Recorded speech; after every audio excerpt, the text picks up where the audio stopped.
샬롬, 주 안에서 열매 맺는 아침 말씀 묵상입니다. 오늘은 성전 건축 이후에 이제 언약궤가 성전 안에 안치되는 그 장면을 함께 나누겠습니다. 역대하 5장 2절부터 14절까지 말씀입니다. 말씀을 먼저 봉독하겠습니다. 이에 솔로몬이 여호와의 언약궤를 다윗성 곧 시온에서부터 메어 올리고자 하여 이스라엘 장로들과 모든 지파의 우두머리 곧 이스라엘의 자손의 족장들을 다 예루살렘으로 소집하니 일곱째 달 절기에 이스라엘 모든 사람이 다 왕에게로 모이고 이스라엘 장로들이 이름에 레위 사람들이 궤를 매니라. 궤와 회막과 장막 안에 모든 거룩한 기구를 메고 올라가되 레위인 제사장들이 그것들을 메고 올라가매 솔로몬 왕과 그 앞에 모인 모든 이스라엘 회중이 궤 앞에서 양과 소로 제사를 드렸으니 그 수가 많아 기록할 수도 없고 셀 수도 없었더라. 제사장들이 여호와의 언약궤를 그 처소로 메어 드렸으니 곧 본전, 지성소 그룹들의 날개 아래라.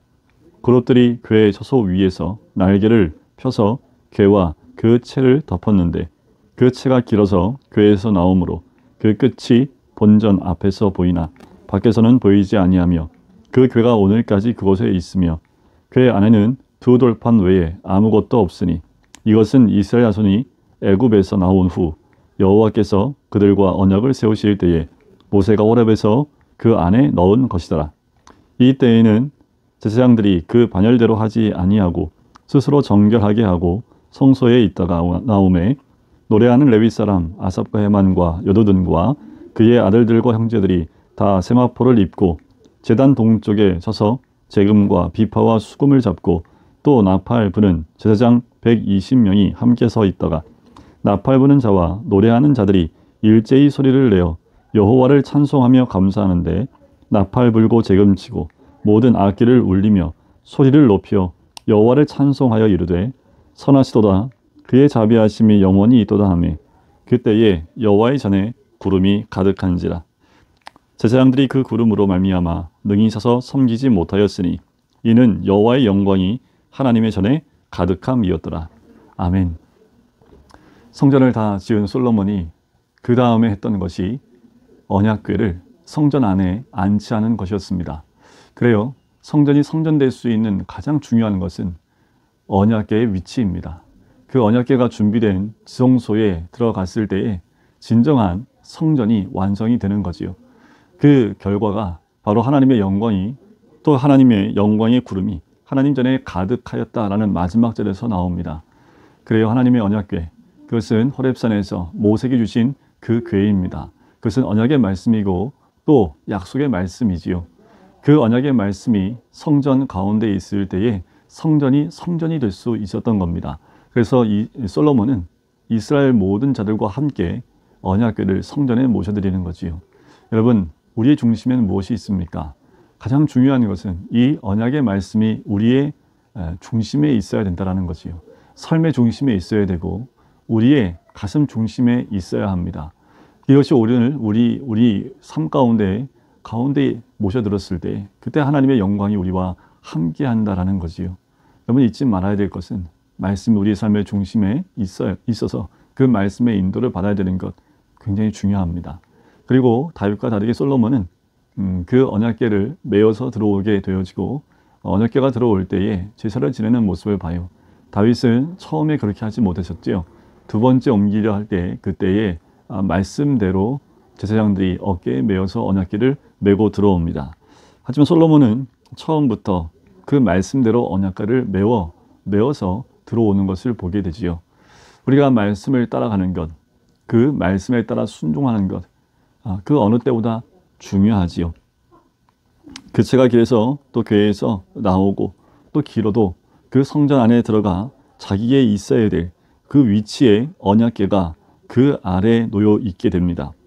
자, 10절에 보면 궤 안에는 두 돌판 외에 아무것도 없다라고 얘기를 하지요.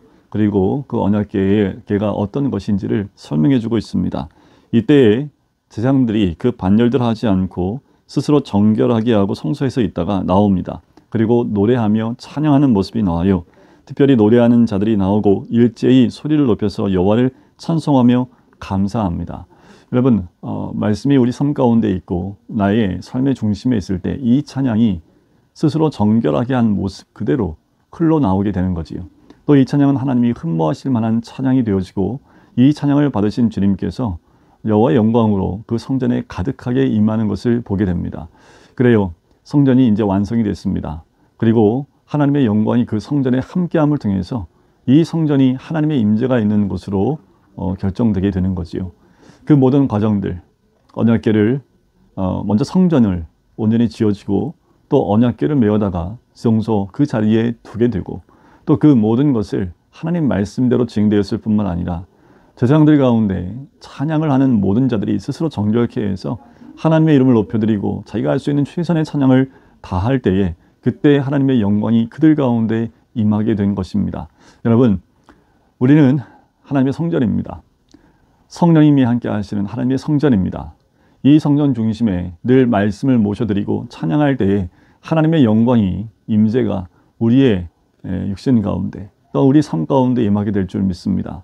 지금 코로나로 인해서 많은 어려움이 있지요. 이럴 때일수록 우리가 경험해야 될 것은 말씀 가운데 임재하시는 그 주님을 경험하는 겁니다.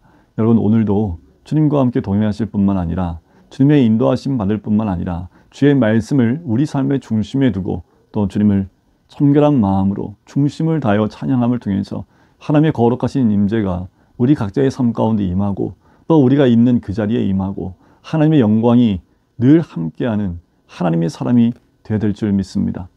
한 주의 시작을 다시 말씀으로 시작을 합니다. 우리가 그 말씀 안에 거할 때에 진정한 하나님의 인도하심이 있을 뿐만 아니라 그 말씀을 통해서 우리가 온전한 예배를 드리고 또 찬양과 순종함을 통해서 하나님의 거룩하심을 드러낼 수 있는 하나님의 사람이 되시기를 주님의 이름으로 간절히 축원드립니다. 기도하겠습니다. 사랑하는 주님, 감사합니다. 하나님, 오늘도 솔로몬이 언약궤를 그 성전의 모심을 통해서 하나님의 거룩하신 임재가 그 성전에 가득하게 해주심을 감사합니다.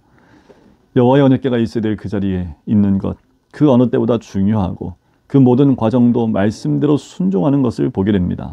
또한 제사장들이 반열을 다하여 그 모든 자가 나와 하나님을 찬양하며 경배할 때에 주님이 흠모하고 받으실 만한 찬양이었고 또한 그들 가운데 임재하시는 여호와의 영광이 가득한 것을 보게 됩니다. 주님, 우리의 모든 삶 가운데 임재해 주시고 오늘 하루 이렇게 주의 말씀 가운데 살아가는 하나님의 사람이 될 수 있도록 축복하여 주시옵소서. 감사드리며 예수 그리스도의 이름으로 기도드립니다. 아멘.